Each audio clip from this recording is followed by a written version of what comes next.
మరికొద్ది గంటల్లో ఆకాశంలో బ్లడ్ మూన్ రూపంలో ఒక అద్భుతం కనువిందు చేయబోతోంది.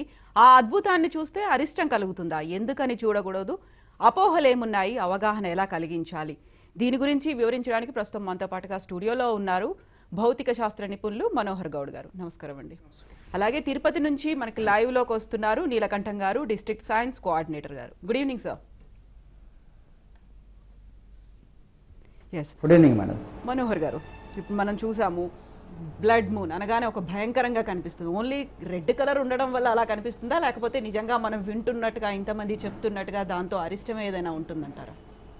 యాక్చువల్గా బ్లడ్ గేమ్ సంబంధం లేదు మేడం. దానికి బ్లడ్కు ఉన్నటువంటి కలర్ని మనం ఆపాదించుకుంటున్నాం కాబట్టి బ్లడ్ మూన్ అన్నాం అంతే. రక్తం ఎరుపు రంగు, ఈ చంద్రుడు కూడా ఎరుపు రంగులో ఉన్నాడు కాబట్టి బ్లడ్ అనే దాన్ని పోల్చారు అంతే. మనం జనవరి 31 రోజు బ్లూ మూన్ అన్నాం. అట్లా అని చెప్పి బ్లూ కలర్లో కనిపించలేదుగా మనకి మూన్. ఒకే మాసంలో రెండవసారి వచ్చే పౌర్ణమిని మనం బ్లూ మూన్ అంటాం అనమాట. అంటే ఉదాహరించడానికి మాత్రమే వాడాం తప్ప దాంతో భయాందోళనకు గురి కావాల్సిన అవసరం లేదు.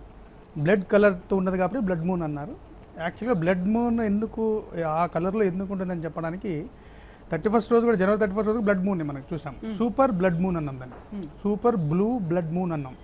సూపర్ మూన్ ఎందుకన్నామంటే అతి దగ్గరగా ఉంది కాబట్టి, భూమికి దగ్గరగా ఉండేటువంటి పొజిషన్ని మనం పెరిజీ అంటాం మేడం. తర్వాత బ్లడ్ కలర్లు ఎందుకని నేను చెప్తాను. బ్లూ మూన్ అని చెప్పాను. ఒకటే మాసంలో రెండవసారి వచ్చే పౌర్ణమిని మనం బ్లూ మూన్ అంటాం. బ్లడ్ మూన్ అని ఎందుకు ఉదాహరించారంటే ఇక్కడ కాంతికి సంబంధించినటువంటి ఒక ప్రాపర్టీని మనం ఎక్స్ప్లెయిన్ చేయడానికి ఉపయోగించుకోవచ్చు.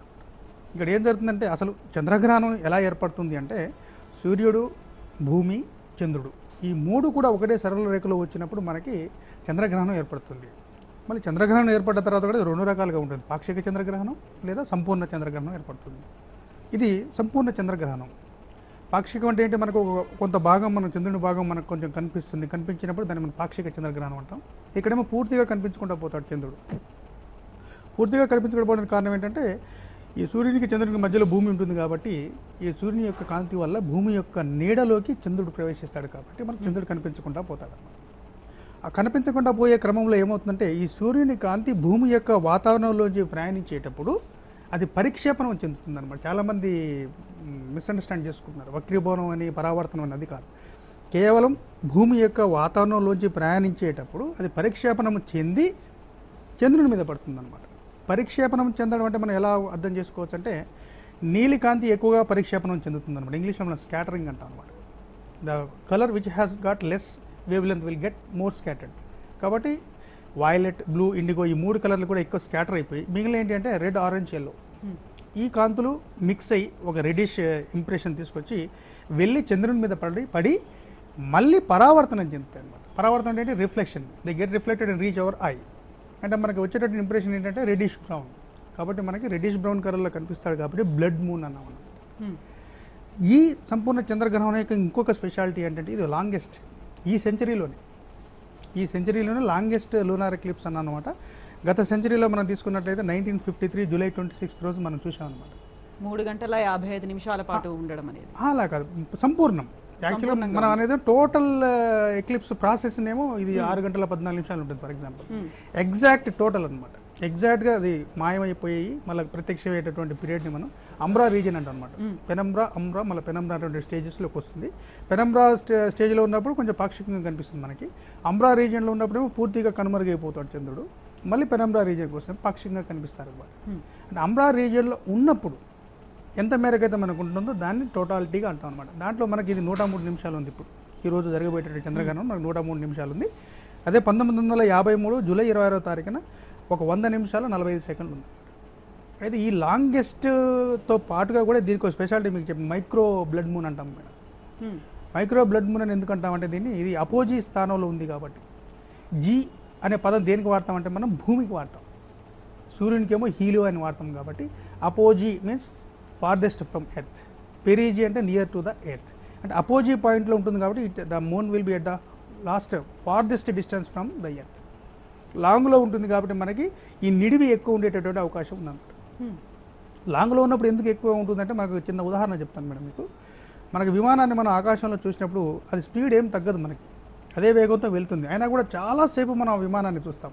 అదే రన్వే మీదనైతే మన దృష్టిలోంచి వెళ్ళిపోతుంది అనమాట. అంటే లాంగ్లో ఉండడం కారణంగా ఈ గ్రహణం అనేటువంటి ఇంపాక్ట్ చాలా లాంగ్ డ్యూరేషన్లో కనిపిస్తుంది కాబట్టి లాంగెస్ట్ ఎక్లిప్స్ లాగా మనం చూస్తాం. కాబట్టి ఈ టోటల్ లూనార్ ఎక్లిప్స్ని మనం మైక్రో బ్లడ్ మూన్గా వ్యవహరించే longest lunar eclipse of this century.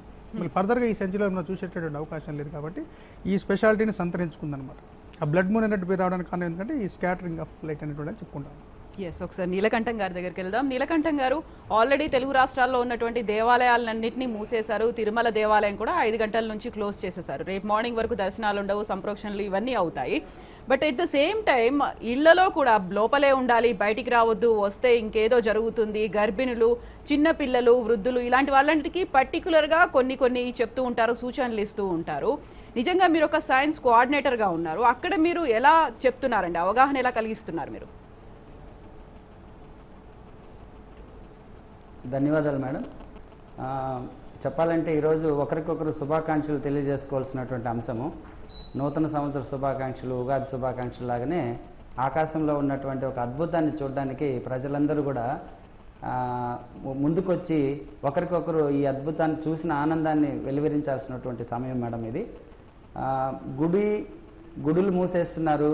ముఖ్యంగా తిరుమల దేవస్థానం ప్రపంచవ్యాప్త ప్రసిద్ధి చెందినటువంటిది.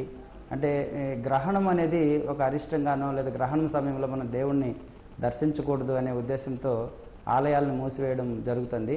యాజ్ ఎ సైన్స్ కోఆర్డినేటర్గా మేము విద్యార్థులకి మరియు మా సమీపంలో అంటే ఈ ప్రజలకి అందరికీ కూడా గ్రహణం చూడడం వల్ల చాలా మంచి జరుగుతుంది. ఆకాశంలో ఒక అద్భుతాన్ని ఇంతకుముందు సార్ చెప్పినట్టు కాంతి పరిక్షేపణ వల్ల వచ్చేటువంటి ఆ కలర్స్ని చూడడము, అందులోనూ రాత్రుల్లో మేల్కొని దాన్ని చూడడం ఎంతో ఆనందం, మనసుకి ఆహ్లాదం కలిగిస్తుందని మేము ప్రచారం చేస్తూ ప్రజల్ని, ముఖ్యంగా విద్యార్థుల్ని, భవిష్యత్తులో ఆశాకిరణాలైనటువంటి విద్యార్థులను కూడా మేము చైతన్యం చేస్తున్నాం.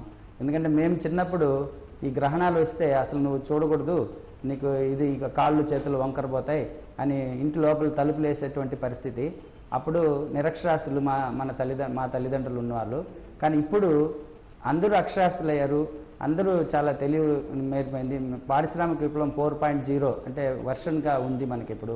అలాంటి సమయంలో కూడా ఇంకా ఇలాంటి అద్భుతాలని, ఒక శతాబ్దంలో ఒక్కసారి వచ్చేటువంటి ఇలాంటి అద్భుతాలని చూడకుండా కట్టడి చేయడం అనేది మంచిది కాదు. సో ఏబిఎన్ ద్వారా ప్రజలకందరూ కూడా సైన్స్ ప్రేమికులుగా ఆకాశాన్ని మనం అద్భుతాన్ని చూడవలసిందిగా నేను కోరుకుంటున్నానండి.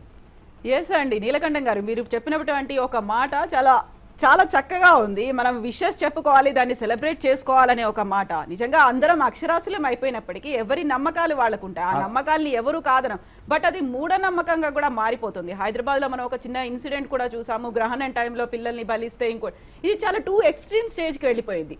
అలా కాకుండా చిన్న విషయాలు, ఇంట్లో ఆ టైంకు తినకూడదు, లేకపోతే గర్భిణులు బయటకు రాకూడదు అనేది ఉంటాయి, తలుపులు క్లోజ్ చేసుకొని ఇంట్లోనే ఉండాలి అనేవి ఉంటాయి. వీటన్నిటిని ఎలా అవేర్ చేస్తున్నారు మీరు? మేడం, మీరు చెప్పాలంటే సైన్స్ బోధన మారాలండి.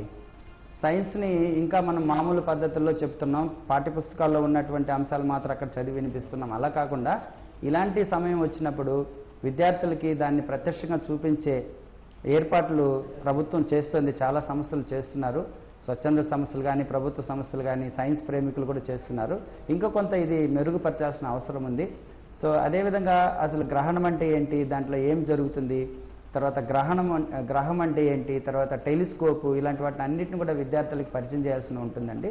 అదేవిధంగా ఇంతకుముందు మీరు అన్నారు మేడం, గర్భిణీ స్త్రీలు దీన్ని చూడడం వల్ల చాలా నష్టాలు జరుగుతుందని అంటున్నారు. కానీ అది చాలా చెడ్డ అభిప్రాయం అని నేను అనుకుంటున్నాను. ఎందుకు అంటే దీనివల్ల వచ్చేటువంటి కిరణాలు కానీ మరొకటి కానీ ఏది కూడా మనకి హాని కలిగించదు. అదేవిధంగా ఒక హ్యాష్ ట్యాగ్ పెట్టారు, గ్రహణం సమయంలో అందరూ కూర్చొని భోంచేయండి, ఏదో ఒకటి తిని దాన్ని షేర్ చేయండి అని కూడా చెప్పడం జరిగిందండి. సో అది అందరూ చేస్తే బాగుంటుంది. సో గ్రహణాన్ని చూసి మళ్ళీ ఇంకొక శతాబ్దం వరకు మనము ఇది చూడలేము, అంటే అప్పటికి మనం ఉంటామో లేదో కూడా తెలియదు. కాబట్టి ప్రతి ఒక్కరు కూడా నిద్ర మేల్కొనైనా దీన్ని చూసి దీంతో సెల్ఫీ కూడా దిగమని చెప్తున్నాం. అంటే సెల్ఫీలు కూడా దిగి దాన్ని పోస్ట్ చేస్తే బాగుంటుందని నా అభిప్రాయం మేడం. ఎగ్జాక్ట్లీ అండి, ఏబిఎన్ కూడా అదే చెప్తోంది. సెల్ఫీ తీసుకొని ఆ టైంలో మీరేం చేస్తారు, బ్లడ్ మూన్తో సెల్ఫీ తీసుకున్నా పర్లేదు, ఆ టైంలో మీరు ఇంకా ఏ పనులు చేస్తున్నా తింటూ ఉన్నా మాకు సెల్ఫీ తీసుకొని పంపించమని మేము కూడా ఒక క్యాంపెయిన్ చేస్తున్నాము. మనోహర్ గౌడ్ గారు, మీ దగ్గర ఇప్పుడు యాక్చువల్గా గర్భిణులు బయటకి రాకూడదు, ఆ టైంలో తినకూడదు, ఇలాంటివి చాలా నిషిద్ధాలు, డూస్ అండ్ డోంట్స్ అన్నీ ఉన్నాయి. దానికి మెయిన్ ఒక ముఖ్య కారణం చెప్పేది ఏంటంటే ఎలక్ట్రోమాగ్నెటిక్ రేస్ ఉంటాయి, లేకపోతే అల్ట్రా వైలెట్ రేస్ ఉంటాయి. నిజంగా అవి వచ్చి ఎఫెక్ట్ చూపిస్తాయంటారా? లేదు మేడం, అందుకని ఇంతకుముందు చెప్పాను నేను. టోటల్ లూనార్ ఎక్లిప్స్ క్రమంలో జరిగేటటువంటిది ఏంటంటే లైట్ మనకు కొంచెం సేపు లైట్ కనిపించిన తర్వాత కనిపించకుండా పోతుంది. చంద్రుని దగ్గర నుంచి వచ్చేటటువంటి కాంతి అకస్మాత్తుగా మనకు కనిపించకుండా పోతుంది అంతే. నీడ అనేది ప్రత్యేకంగా ఒక సోర్స్ నుంచి మనకి ఎక్కడికి రాదు కదా మేడం. లైట్ వస్తుంది లేదా లైట్ రాదు అంతే. కానీ నీడ రావడానికి ఒక సోర్స్ ఉండదు. కానీ నీడ గురించి మాట్లాడకూడదు యాక్చువల్గా కూడా. ఆ కాంతి అనేటటువంటిది పెద్ద మనకు ప్రమాదకరం కాదు. తర్వాత నా ఒపీనియన్ ఏంటంటే సూర్యుడు, భూమి, చంద్రుడు ఒకే సరళ రేఖలో వచ్చినప్పుడు గురుత్వ బలంలో మెకానిజంలో గ్రావిటేషనల్ మెకానిజంలో కొన్ని మార్పులు జరుగుతాయి. యాక్చువల్గా ఈ సూర్యుని యొక్క ప్రభావం భూమి మీద చంద్రుని ప్రభావం కంటే 175 రెట్లు ఎక్కువగా ఉంటుంది. అయినప్పటికీ కూడా due to differential change in gravitational field చంద్రుని యొక్క ప్రభావం భూమి మీద ఎక్కువ ఉండడం కారణంగా ఈ సముద్రపు ఆటుపోట్లలో అలలలో ఒక హైట్ పెరగడం కానీ, తర్వాత భూమి పొరలలో ఏమైనా అడ్జస్ట్మెంట్ జరగడం కానీ క్రస్టులు అంటాం. ఎందుకు జరుగుతాయంటే భూమి యొక్క గురుత్వ కేంద్రం సెంటర్లో ఉంటుంది కాబట్టి ఏ వస్తువునైనా కూడా తన కేంద్రం వైపు లాక్కునే క్రమంలో తన పొరలను కూడా అడ్జస్ట్మెంట్ చేసుకొని ఉంటుంది. ఎప్పుడైతే ఈ అలైన్మెంట్ ఉంటుందో సూర్యుడు, భూమి, చంద్రుడు అలైన్మెంట్ ఒక సింగిల్ లైన్లోకి వస్తారో కొంత గ్రావిటేషనల్ ఫీల్డ్లో కానీ ఆ సిస్టంలో మార్పులు జరిగి ఈ వల్కనిక్ ఎరప్షన్స్ కానీ ఎర్త్క్వేక్స్ కానీ జరిగేటటువంటి అవకాశం లేకపోలేదు. తర్వాత మీరు ఇంకోటి అన్నారు, ఈ గర్భిణీ స్త్రీలు అనేటువంటి విషయాన్ని తీసుకుంటే మనం సూర్యగ్రహణం సమయంలో మాత్రం మన కళ్ళకి కొంచెం డ్యామేజ్ అయ్యే అవకాశం ఉంది కాబట్టి నేరుగా చూడకుండా మసకబారిన అద్దాలతో కానీ చలువ అద్దాలతో కానీ చూడాలని చెప్తారు.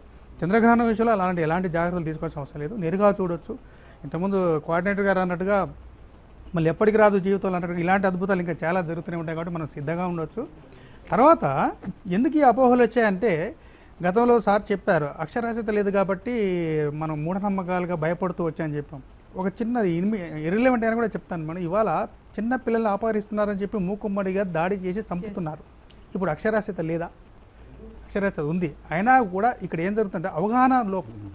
ఎంత అక్షరాస్యత పెరిగినా, లిటరసీ 100% వచ్చినా కూడా అవగాహన లోపం కారణంగా ఏమవుతుందంటే ఒక కోఆర్డినేషన్ లోపించి దానికి ప్రధానం ఏంటంటే మన దేశం ఛాందస దేశం, కన్వెన్షనల్ కంట్రీ అన్నమాట. బ్రిటన్, ఇండియా ఇలాంటి దేశాల నుండి కన్వెన్షనల్ కంట్రీస్. అక్కడ ఏంటంటే ఒక రేషనలిస్టిక్ థింకింగ్ వదిలేసి కొంచెం మూస పద్ధతిలో ఆలోచించడం కారణంగా ఇది జరుగుతుంది అనమాట. మీకు గుర్తుండే ఉంటుంది చాలామందికి 1979లో స్కైలాబ్ అనేటటువంటి ఉదంతం సమయంలో ఎంత వికృతంగా ప్రవర్తించారో మనందరికీ తెలుసు. గ్రామంలో అప్పటి ఎక్కువ గ్రామ జనాభా ఉంది కాబట్టి రకరకాలుగా ప్రవర్తించారు. అంటే అప్పుడు స్కైలాబ్ పడుతుందనే విషయం ఎవరికి తెలియదు కాబట్టి ఎవరు అలర్ట్ చేసేటటువంటి పరిస్థితి లేదు. కానీ గ్రహణాలు కొన్ని వందల సంవత్సరాల నుంచి ఏర్పడుతున్నాయి కాబట్టి కొంచెం అలర్ట్ చేయడానికి ప్రయత్నం చేశారనమాట. అప్పుడు నాగరికత తక్కువగా ఉన్న తర్వాత అక్షరాస్యత తక్కువ ఉంది కాబట్టి కొన్ని జాగ్రత్తలు తీసుకోండి చెప్పి అప్పుడున్నటువంటి పరిజ్ఞానం ప్రకారం చెప్పారు. అయితే కొంత వాటి డిబేట్ అవుతున్నాయి కాబట్టి దాన్ని మనం కొంచెం రిఫార్మ్ చేసి కొన్ని అవసరం ఉన్నాయి, కొన్ని అవసరం లేని మనం మార్చుకోవడం ద్వారా ఈ మూఢనమ్మకాలని మనం నుంచి బయటపడి వాస్తవ పరిస్థితిని శాస్త్రీయమైనటువంటి అంశాన్ని మనం అర్థం చేసుకోవడానికి ఎంతో మనకు అవగాహన చేసుకోవచ్చు అనమాట. కాబట్టి ఇవాళ కోఆర్డినేటర్ లాంటి వాళ్ళు కానీ మాలాంటి వాళ్ళు కానీ ఇవాళ సమాజంలో ఉన్నటువంటి ఇప్పుడు అప్కమింగ్ జనరేషన్, యూత్ జనరేషన్ కానీ, కామన్ పీపుల్ కానీ, కామన్ పబ్లిక్ కానీ వాళ్ళకి అవేర్నెస్ క్రియేట్ చేసే దిశలో మనం ఇలాంటి ప్రతి గ్రహణం రోజు ఇలాంటి డిస్కషన్స్ పెట్టడం ద్వారా వాళ్ళకి అవేర్నెస్ క్రియేట్ చేయడానికి ప్రయత్నం చేయొచ్చు. ఇప్పుడు గర్భిణులు కనుక ఆ టైంలో బయటకు వచ్చినా లేకపోతే తిన్నప్పటికీ పడుకోకుండా కూర్చొని ఇంకేదైనా పనులు చేసుకున్నప్పటికీ బేబీకి అవయవ లోపం వస్తుంది, లేకపోతే గ్రహణం మొర్రి వస్తుంది అనేది కూడా చాలా వరకు చూస్తున్నాం. పిల్లల్లో గ్రహణం మొరికి కారణం గ్రహణ సమయంలో తల్లి ఏదో పనిచేసింది. ఎలాంటి సంబంధం లేదు, గ్రహణం మొర్రికి గ్రహణానికి ఎలాంటి సంబంధం లేదు. కాకపోతే ఒక డేటా నేను చదివాను ఏంటంటే ఈ డెలివరీకి డ్యూ డేట్ దగ్గరలో ఉన్నటువంటి ప్రెగ్నెంట్ ఉమెన్ మాత్రం డెలివరీ అయ్యేటటువంటి అవకాశం ఉందంట. ఎందుకంటే ఈ గ్రావిటేషనల్ ఇంపాక్ట్ కారణంగా ఈ ఫ్యూటల్ మూమెంట్ అనేటువంటిది కొంత వ్యత్యాసం వచ్చి ఎర్లీ డెలివరీస్ అయ్యేటటువంటి స్కోప్ ఉంది. ఫిజికల్ చేంజ్ అంటాం దాన్ని. అంతకు మించి జెనెటికల్గా కానీ ఈ గ్రహణం మరి వచ్చేటటువంటి అవకాశం చంద్రగ్రహణం టైంలో మాత్రమే ప్రధానంగా. ఎందుకంటే ఇంతకుముందు చెప్పాను కదా మేడం, సూర్యుని ప్రభావం 175 రెట్లు ఎక్కువ ఉన్నప్పటికీ కూడా భూమికి దగ్గరగా ఉండి డిఫరెన్షియల్ చేంజ్ ఇన్ గ్రావిటేషనల్ ఫీల్డ్లో కారణంగా చంద్రుని యొక్క ఇంపాక్ట్ ఎక్కువ ఉంటుంది భూమి మీద. కాబట్టి చంద్రగ్రహణం టైంలో ఇలాంటి ఎర్లీ డెలివరీస్ అయ్యేటువంటి అవకాశం కొంత ఉంది తప్ప అనర్థాలు జరిగి గ్రహణం మరి ఇలాంటివి వచ్చేటటువంటి అవకాశం మాత్రం ఏ కోశాన లేదు.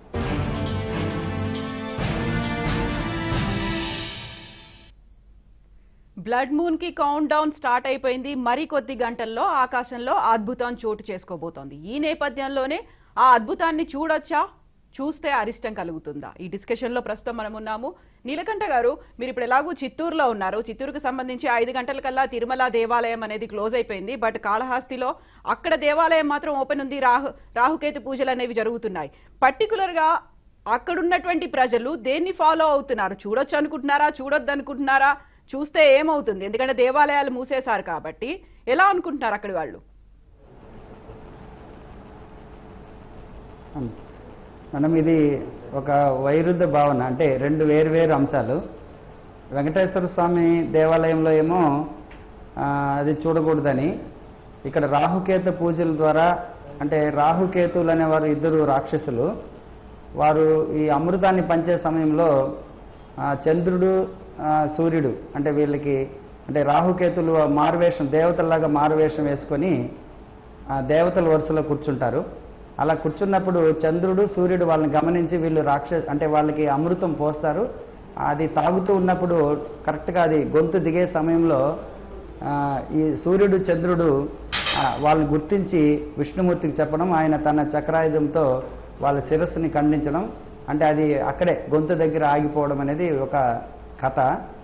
సో అందువలన అప్పటి నుంచి రాహుకేతువులు వీళ్ళపైన, చంద్రుడు సూర్యుడి పైన పగబట్టారని, వారు ప్రతి పౌర్ణమికి అమావాస్యకి వాళ్ళని మింగేస్తారని, దాన్ని గ్రహణం అంటారని చిన్నప్పటి నుంచి, అంటే మన పురాణాల ద్వారా మన పల్లెల్లో వ్యాపిస్తున్నటువంటి ఒక కథ. అంటే అందుకే పిల్లలకు కూడా మనం ఒక పాము లాంటిది వచ్చి మింగేస్తుంది అని చెప్తున్నారు. సో కాళహస్తి దేవాలయం ఏమంటే ఈ రాహుకేతు దోషాన్ని నివారించడానికి ఉన్నటువంటి దేవాలయం. అంటే రాహుకేతు పూజల్ని వాళ్ళు చేసి ఆ దోషం రానియకుండా చూస్తారు. మీకు తమిళనాడులో కూడా తీసుకుంటే ప్రతి దేవాలయం, చాలా రకాల దేవాలయాలు, ఒక్కొక్క గ్రహానికి ఒక్కొక్క పర్టికులర్ దేవాలయం ఉంది. సో ఆ దేవాలయంకి వెళ్తే ఆ పాపం మనకి పోతుంది, ఆ పాప పరిష్కారానికి ఆ దేవాలయం సహాయపడుతుందని చెప్పడం జరుగుతుంది. సో ఇక్కడే మనకి తెలిసిపోతుంది, అంటే ఒక చోటేమో దాన్ని గ్రహణంతో రోజు పూజలు చేయించుకుంటే మంచిదని, ఒకరోజు చేసుకోవడం మంచిది కాదని తెలుస్తుంది. ఏదైతేనేమండి గ్రహణము చూడడము చాలా మంచిది. మన యొక్క మూఢనమ్మకాలని పక్కన పెట్టి, లేదా అంటే నా ఉద్దేశంలో ఏదైనా ఒక కొత్త అంశాన్ని, అంటే ఒక నమ్మకాన్ని దాన్ని మూఢనమ్మకం మార్చడం చాలా సులభం. ఒక నమ్మకాన్ని నిజమని నిరూపించడం చాలా కష్టం. ఎందుకు అని చెప్తున్నానంటే, సైన్స్ ఆవిష్కరించినటువంటి అనేక అంశాల ద్వారా, ఇప్పుడు మనం లైవ్లో మాట్లాడుకుంటున్నామంటే దీంట్లో సైన్స్ ఉంది, కానీ దీన్ని వాళ్ళకి తొందరగా చెప్పడం అనేది, తొందరగా దాన్ని నేర్పించడం అనేది కష్టంగా మారిపోతుంది నేడు.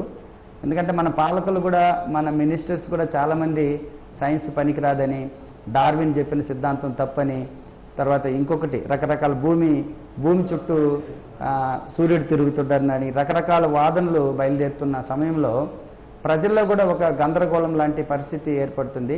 ఎవరైతే సైన్స్, ఇంతకుముందు సార్ గారు అన్నట్టు, ఎవరైతే సైన్స్ వ్యాప్తికి కృషి చేస్తారో వాళ్ళు మరింత కృషి చేసి, ఇలాగా మీ ఏబిఎన్ లాంటి మంచి ఛానల్స్ ఈ డిస్కషన్ పెట్టడం చాలా మంచిది మేడం. ఈ చర్చ ద్వారా చాలా మంది మేల్కొంటారని నేను ఆశిస్తున్నానండి. ఎస్ అండి, మనతో ఫోన్ లైన్ లో ఉన్నారు జన విజ్ఞాన వేదికకు చెందినటువంటి రమేష్ గారు. రమేష్ గారు, గుడ్ ఈవినింగ్ అండి. గుడ్ ఈవినింగ్ అండి. ఎస్ రమేష్ గారు, ఇంతకాలం మీరు చేసినటువంటి అవగాహన కార్యక్రమాలు వేరు, ఈ రోజు మీరు మళ్ళీ ఒక అవేర్నెస్ కల్పించడం అనేది ఒక పెద్ద టాస్క్ గా ప్రతి ఇయర్ అవుతూనే ఉంటుంది. ఈసారి మీరు ఎలా అవేర్నెస్ చేయబోతున్నారు? అంటే మేము ప్రతిసారి చేసినట్టు ఈసారి అనేక స్కూళ్లలో, కాలేజీలలో ముందే ఈ 2 రాష్ట్రాల్లో జన విజ్ఞాన వేదిక, తెలంగాణ జన విజ్ఞాన వేదిక, ఆంధ్రప్రదేశ్తో పాటు దేశవ్యాప్తంగా ఉండే 40 సైన్స్ సంస్థలు, అన్ని NCSTC, department of science and technology, ఇతర ఆస్ట్రానమీ సంస్థలతో కలిసి స్కూళ్లలో, కాలేజీలో ఈ చంద్రగ్రహణము, దాని ప్రభావము ఏమీ ఉండదు, అందరం చూడాలి, దాన్ని ఆనందంగా వీక్షించాలి, దానిలో మజాని అనుభవించాలి. అదే సందర్భంలో అక్కడ జరుగుతున్న మార్పుల్ని పరిశీలించి ఆ మార్పులు ఎందుకు వస్తున్నాయి, ఏమిటనే కారణాలని మనం అధ్యయనం చేయాల్సిన అవసరం ఉంది అని, వాటికి సంబంధించిన అసలు గ్రహణాలు ఎట్లా ఏర్పడతాయి, ప్రతి పౌర్ణమి అమావాస్య రోజు గ్రహణాలు ఎందుకు రావు, ఈ పర్టికులర్ ఈ టైంలోనే ఎందుకు వస్తాయి, అట్లాగే గ్రహణాలు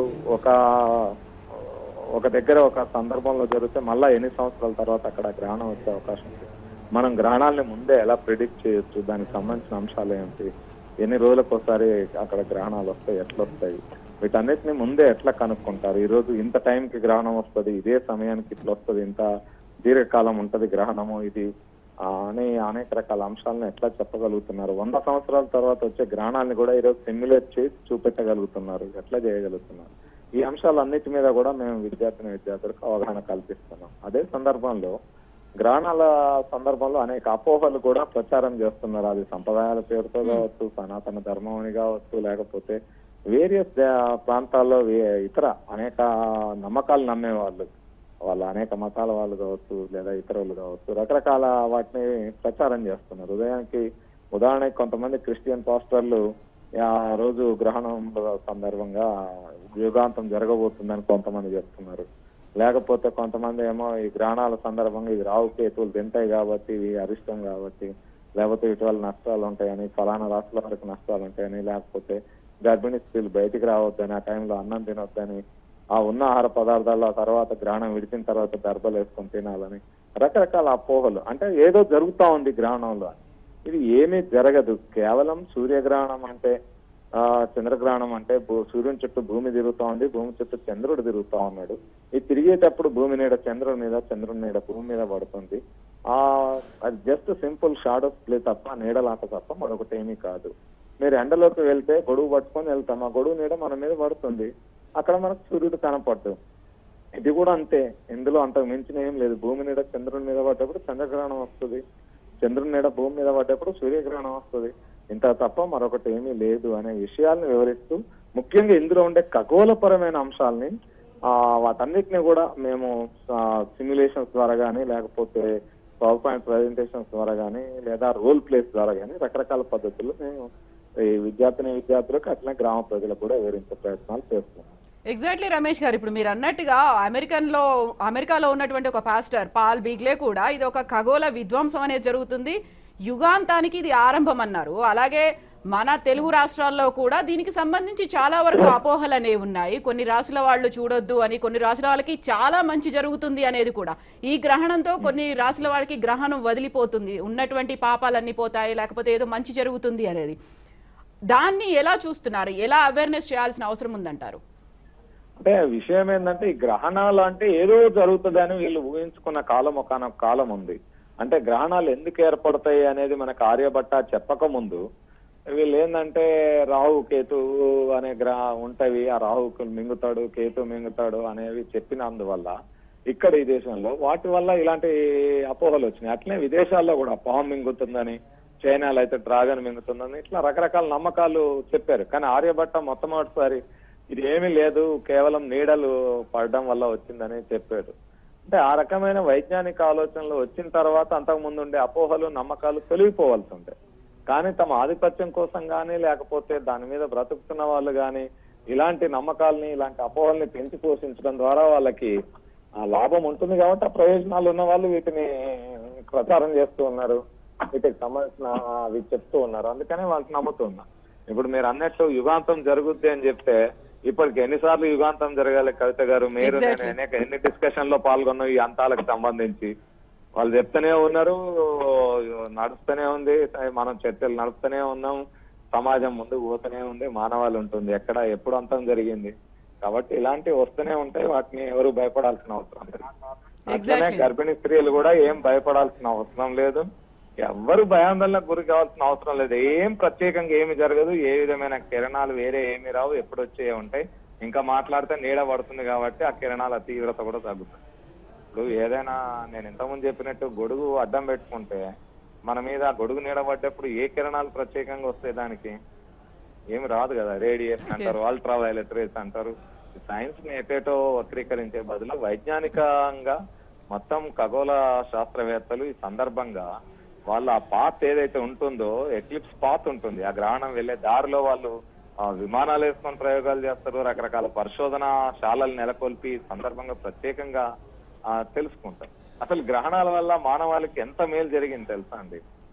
అంతకుముందు గుంటూరులో 1800 కాలంలో వచ్చిన ఒక సూర్యగ్రహణం, సంపూర్ణ సూర్యగ్రహణం దీర్ఘకాలికంగా వచ్చినప్పుడు గుంటూరులో వచ్చి ప్రపంచ దేశాల వైజ్ఞానికవేత్తలు పరిశీలన చేశారు. స్పెక్ట్రోస్కోపీలో చూసినప్పుడు అక్కడ సూర్యునిలో కొత్త కలర్ కనపడింది. ఇదేంటి, ఇది ఏదో కొత్త మూలకం, ఏ మూలకం ఇది అని వాళ్ళ కనుగొన్న తర్వాత మూలకానికి ఆ మూలకం భూమి మీద ఎక్కడా లేదు. అరే ఇలాంటి మూలకం ఉందా అని సూర్యుడి మీద కనుగొన్నారు కాబట్టి హీలియాస్ అనే పేరుతో దానికి హీలియం అని పేరు పెట్టారు. ఈ హీలియం మన గుంటూరులో కనుగొనబడింది. మరి ఆ తర్వాత మీరు గమనిస్తే ఆ తర్వాత భూమి మీద హీలియం అనే మూలకము కనుగొనబడింది. ఇప్పుడు సూర్యునిలో కూడా హీలియం ఉంటుంది అని మనకు అర్థమైంది. అంటే కొత్త అంశాలు మనకు తెలుస్తాయి. అంతకుముందు ఐన్స్టీన్ చెప్పిన ఒక సిద్ధాంతం ఏదైతుందో, న్యూటన్ చెప్పిన కాంతి రుజుమార్గంలో పయనిస్తుందని న్యూటన్ చెప్పారు. కానీ ఐన్స్టీన్ ఏమన్నాడు, మనము ఇది భూమి మీద వరకు లేదా కొంత పరిమిత ప్రాంతం వరకు కరెక్టే, కానీ విశాలమైన విశ్వంలోకి వెళ్ళినప్పుడు ఈ విశ్వానికి ఒక కర్వేచర్ నేచర్ ఉంది కాబట్టి కాంతి కూడా ఆ కర్వేచర్ గా మార్గంలో ప్రయాణం చేస్తుందని చెప్పాడు. అది నిజమా అని నిరూపించాలంటే అది ఒక హైపోథీసిస్ గానే ఉంది. కానీ 1900 ప్రాంతంలో వచ్చిన ఒక సూర్యగ్రహణం సందర్భంగా శాస్త్రవేత్తలు పరిశీలిస్తే ఆ సూర్యగ్రహణం సూర్యుడు కనపడతలేడు కానీ వెనకాలంటే నక్షత్రాలు ఆ సూర్యుడి మధ్యలోంచి కనపడుతున్నాయి నీడలోంచి. అరే అట్లెట్లా కనపడుతున్నాయి అని చూసినప్పుడు ఆ పైన ఆ కర్వేచర్ నేచర్ వల్ల ఇది ఇక్కడ కిరణాల తీవ్రత తగ్గినందువల్ల వెనకాలంటే నక్షత్రాలు కనపడుతున్నాయి అనేది అర్థమైంది. అంటే ఐన్స్టీన్ చెప్పిన హైపోథీసిస్ ఒక ఎక్స్పెరిమెంట్ గా అది ప్రూవ్ అయింది. అంటే ఇలాంటి అనేక కొత్త అంశాలు, ఖగోళానికి సంబంధించిన అంశాలు మనం తెలుసుకునే అవకాశం ఉంది. అందుకే ఈరోజు శాస్త్రవేత్తలు ఏం చెప్తున్నారంటే అందరూ బయటికి రండి, మీరు వచ్చి పరిశీలన చేయండి, వాటిని ఎట్లా మార్పులు జరుగుతున్నాయో పరిశోధన చేయండి, వాటికి సంబంధించిన అంశాలు తెలుసుకోండి. తద్వారా ఏమో ఇంతమంది చూస్తే ఎవరికి ఏ కొత్త ఆలోచన తడుతుందో, ఎవరు కొత్త అంశాన్ని కనుగొంటారో ఆ కనుగొన్నప్పుడు మానవాళికి మేలు కలుగుతుంది కదా. అందుకనే even department of science and technology కానీ, గవర్నమెంట్ సంస్థలు కానీ, ఇండియన్ ఇన్స్టిట్యూట్ ఆఫ్ ఆస్ట్రోఫిజిక్స్ కానీ, జన విజ్ఞాన వేదిక లాంటి సైన్స్ సంస్థలు కానీ, ప్రపంచవ్యాప్తంగా అనేక సైన్స్ సంస్థలు అందరు విద్యార్థుల్ని, పెద్దల్ని అందరిని బయటకు వచ్చి దాన్ని అబ్జర్వ్ చేయమని చెప్తున్నాం. పరిశీలించండి. పరిశీలన ద్వారా, పరిశోధన చేయడం ద్వారా కొత్త కొత్త అంశాలు మనం కనుగొనే అవకాశం ఉంది.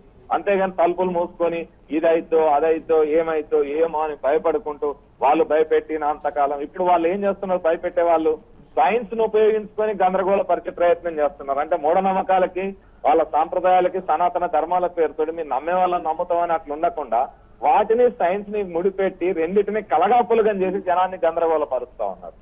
సో అలాంటి వాటికి అది కాదు, ఇందులో ఉన్న వాస్తవమైనది ఇది వైజ్ఞానికంగా నిరూపితమైన అంశాలు అని చెప్పాల్సిన అవసరం ఉంది. ఆ విధంగా చెప్తూనే మేము ప్రచారం చేస్తున్నాం. ఈ రోజు మందమరిలోనే ఉన్నాను నేను. మందమరిలో కూడా ఇక్కడ ఒక 700 మంది యువకులు కాంపిటేటివ్ ఎగ్జామ్స్ కి తయారవుతున్న వాళ్ళందరికీ కూడా ఈ వైజ్ఞానిక ఆలోచనల మీద క్లాస్ చెప్పడం జరిగింది. అందులో కూడా ఈ విషయాన్ని చర్చించడం జరిగింది. సో ఎక్కడైనా మనం వాస్తవాల్ని, వైజ్ఞానిక ఆలోచనలు ప్రజల్లోకి తీసుకెళ్తే ఇలాంటి మూఢనమ్మకాలు తగ్గే అవకాశం ఉంటుంది. Yes, thank you so much Ramesh garu. So అద్భుత